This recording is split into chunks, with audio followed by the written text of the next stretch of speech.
നമസ്കാരം എല്ലാ സുഹൃത്തുക്കൾക്കും ഒരിക്കൽ കൂടി ഫുട്ബോൾ കിക്ക് എന്ന യൂട്യൂബ് ചാനലിലേക്ക് വീണ്ടും സ്വാഗതം. കേരള ബ്ലാസ്റ്റേഴ്സിനെ കുറിച്ചും ഇന്ത്യൻ സൂപ്പർ ലീഗിനെ കുറിച്ചുമുള്ള ഏറ്റവും പുതിയ അപ്ഡേറ്റുകളാണ് ഇന്നത്തെ വീഡിയോയിലൂടെ നമ്മൾ നോക്കാൻ പോകുന്നത്.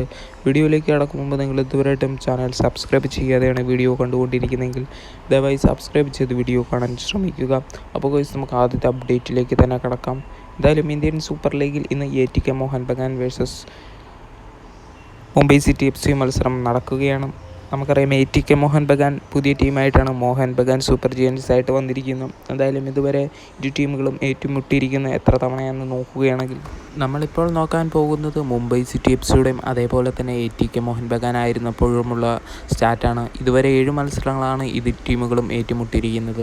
അതിൽ 5 മത്സരങ്ങൾ മുംബൈ സിറ്റി FC മോഹൻ ബഗാനോട് വിജയം കരസ്ഥമാക്കിയപ്പോൾ ഒരു മത്സരം പോലും മോഹൻ ബഗാന് മുംബൈ സിറ്റി FCയോട് വിജയം കരസ്ഥമാക്കാൻ സാധിച്ചിട്ടില്ല. 5 മത്സരങ്ങൾ മോഹൻ ബഗാൻ മുംബൈ സിറ്റി FCയോട് തോൽവി വാങ്ങിയപ്പോൾ ഒരു മത്സരങ്ങൾ പോലും മുംബൈ സിറ്റി FC തോൽവി ഏറ്റുവാങ്ങിയിട്ടില്ല.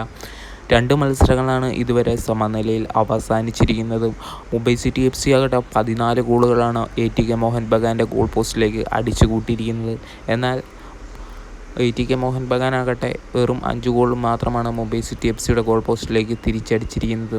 എന്തായാലും ഇതിലൂടെയെല്ലാം നമുക്ക് കാണാൻ സാധിച്ചിരിക്കുന്നത് മുംബൈ സിറ്റി FCയുടെ മികച്ച പ്രകടനത്തിൻ്റെ സ്റ്റാറ്റ് തന്നെയാണ്.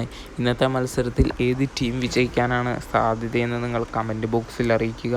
എന്തായാലും പോയിൻ്റ് ടേബിളിൽ ഈ സീസണിൽ നോക്കുമ്പോൾ ATK മോഹൻ ബഗാൻ, അതായത് പുതിയ ടീമായി വന്ന മോഹൻ ബഗാൻ തന്നെയാണ് 3-ാം സ്ഥാനത്ത് നിലനിൽക്കുന്നത്. 7 മത്സരങ്ങൾ കളിച്ച് 19 പോയിൻറ്റുമായിട്ടാണ് മോഹൻ ബഗാൻ നിലനിൽക്കുന്നത്.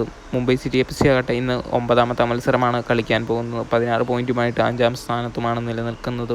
എന്തായാലും ഇന്നത്തെ മത്സരത്തിൽ മോഹൻ ബഗാൻ വിജയം കരസ്ഥമാക്കുകയാണെങ്കിൽ കേരള ബ്ലാസ്റ്റേഴ്സിനെ പിന്തള്ളി 2-ാം സ്ഥാനത്ത് കയറും, 1-ാം സ്ഥാനത്ത് കയറുമെന്ന് തന്നെ പറയേണ്ടി വരും.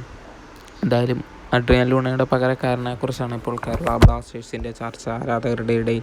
എന്തായാലും ഇപ്പോൾ നിക്കോളാസ് ലോട്ടറി എന്ന് പറയുന്ന താരം ബ്ലാസ്റ്റേഴ്സിലേക്ക് വരില്ലെന്ന് ഏകദേശം കൺഫേം ആയിട്ടുണ്ട്. എന്തായാലും അഡ്രിയാൻ ലൂണയുടെ പകരക്കാരനായിട്ട് അൽവാരോ വാസ്കിസ് വരുമെന്നാണ് ആരാധകർ പ്രതീക്ഷിച്ചിരിക്കുന്നത്. എന്നാൽ അൽവാരോ വാസ്കിസ് ബ്ലാസ്റ്റേഴ്സിൻ്റെ പകരക്കാരനായിട്ട് വരാൻ സാധ്യത ഒട്ടുമില്ല. കാരണം കഴിഞ്ഞ സീസണിൽ ബ്ലാസ്റ്റേഴ്സിന് വേണേൽ അൽവാരോവിനെ സൈൻ ചെയ്യിപ്പിക്കുകയായിരുന്നു. എന്നാൽ ബ്ലാസ്റ്റേഴ്സ് അൽവാരോവിനെ സൈൻ ചെയ്യാതിരിക്കുക തന്നെയായിരുന്നു. അതുകൊണ്ട് തന്നെ അഡ്രിയാൻ ലൂണയുടെ പകരക്കാരനായിട്ട് താരം വരില്ല എന്ന് തന്നെ നമുക്ക് 100% ഉറപ്പിക്കാം. വീഡിയോ ഇവിടെ ചേർത്തുന്നു. Thank you guys.